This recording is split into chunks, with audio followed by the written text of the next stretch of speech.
Hey everyone, it's Gene Calderon, and I'm coming back at you with another portion of our series going through Black History Month. Specifically, we've been talking about Black political history here in the United States. And so we've been going through that. If you haven't seen that, go back into our other videos and kind of check that out, see what you think. And we've brought up a couple of figures that were mentioned in Black history, but today we're going to kind of take a little bit of an overview of what was going on in the country at the time, because that's really going to set up some of the other figures I want to mention as we continue through our series. As we mentioned, we were talking about people like Frederick Douglass and his view on the Constitution, and the fact that he came to the conclusion that the Constitution was an anti-slavery document.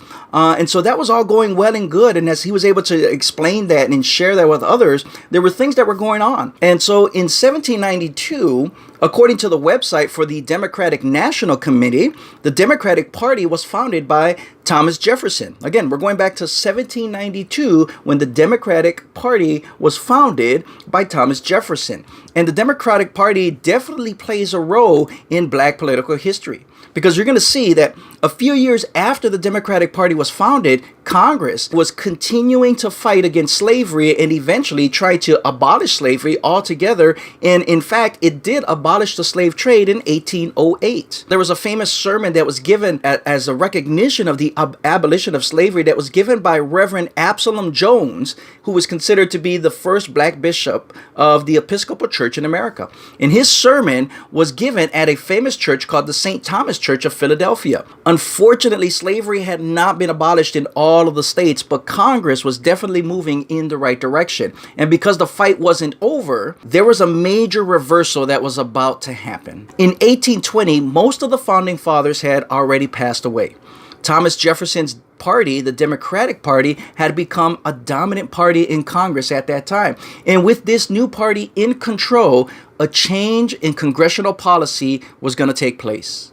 Federal law in 1787 had forbidden slavery in all of the new territories, but then later on in 1820, when the Democratic Party shows up, they passed what's known as the Missouri Compromise, which reversed that policy. This allowed slavery once again to take hold of up to half of the federal territories that were already in existence, and several of those territories were admitted into the Union as slave states. And for the first time since the Declaration of Independence and since the Constitution, slavery was an officially promoted congressional policy. Other pro-slavery laws followed during that time, including what's known as the Fugitive Slave Law in 1850. In this law, it required Northerners to return escaped slaves back to slavery, or else they were going to pay huge fines. And this also became an excuse for Southerners, or Southern slave hunters, to come to the North and kidnap free Black Americans, take them back to the South, and force them to become slaves. Even if a Black man or woman was accused of being a slave, under the Fugitive Slave Law, they would be denied both a jury and a chance to be released under lawful grounds, even though those rights protected for them under the Constitution. So the Fugitive Slave Law was a disaster for Blacks in the North. Because of this, about 20,000 Black Americans in the North completely left the United States and went into Canada. In fact, the Underground Railroad was the most active during this time. It was during this time that the Underground Railroad helped thousands of slaves from the South escape all the way up to the North and into Canada, away from the Democratic Fugitive Slave Law. In 1854, the Democratic Party passed another law that strengthened slavery. It's called the KansasNebraska Act. And this would allow slavery to be introduced into parts of the new territories where it had been previously not allowed. And by the way, the KansasNebraska Act didn't just include those two states, but it also included Colorado, Wyoming, Montana, Idaho, North Dakota, and South Dakota. And so by extending slavery into these territories, Congress is now pushing slavery westward across the nation.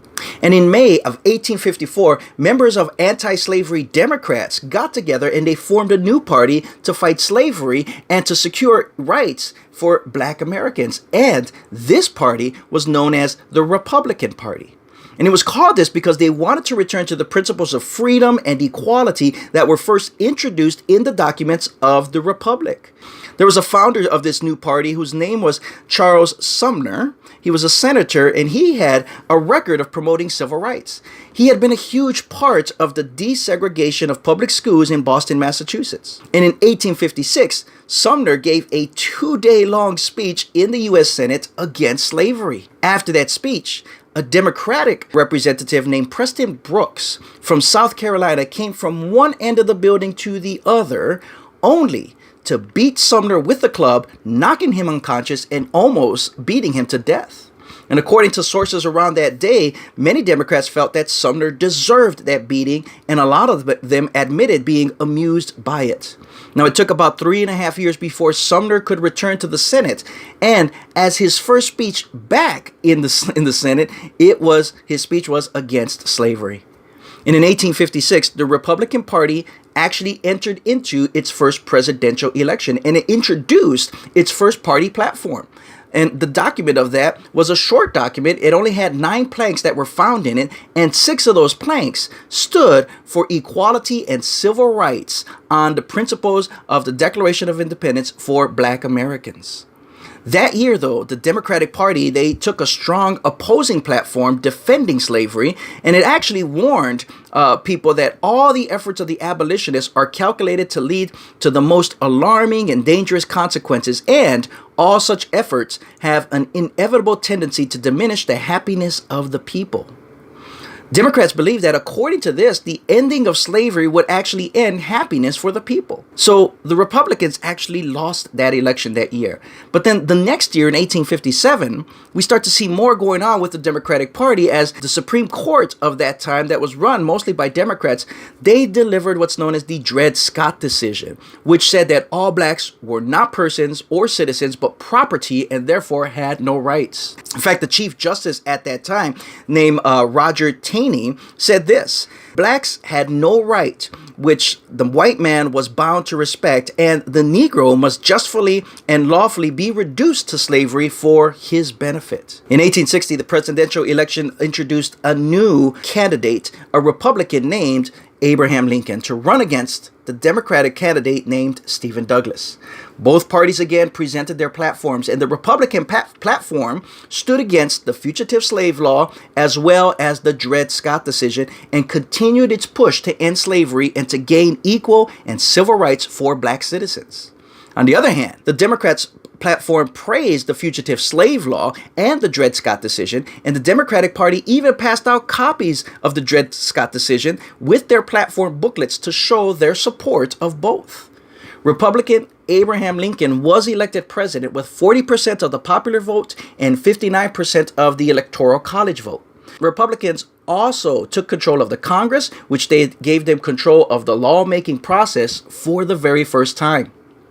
With the anti-slavery and civil rights positions set in the Republican platforms, Democrats knew what was about to happen. And how did the Democratic Party respond to this? Well, the Southern Democrats left Congress and they took their states with them. They formed their own nation known as the pro-slavery Confederate States of America. And in 1862, Republicans had abolished slavery in Washington, D.C. Then in 1863, the Emancipation Proclamation was issued, which freed all slaves in the southern states. And this continued on until we realize that there's going to be some trouble brewing between the South and the North. And we'll get into that more next time. But I hope this helps. I hope this gives us a little bit of insight. So let me know what you think about all this. If you enjoy this, if you have some comments, feel free to share. Feel free to subscribe to this channel where we will talk about other things, music, ministry, martial arts. It's all meant to just give us a platform to be able to understand why we believe what we believe. Again, my name is Gene Calderon. I am the chapter director for Ratio Christi. I am on the board of Lake County Right to Life. I am an elder and teacher at Freedom Church in East Chicago, and just looking to serve this area, this community, with information like this, with just a little bit of time that we have here on channels like YouTube or Facebook or Instagram or Twitter. You can find me all on there, Gene Calderon. Hope you enjoyed this. I hope to hear from you. Click subscribe, hit that little bell so that you'll get notices about when these videos are coming up, and I'd love to be able to share more with you and be a blessing to you. Thank you so much. Thanks for watching. God bless.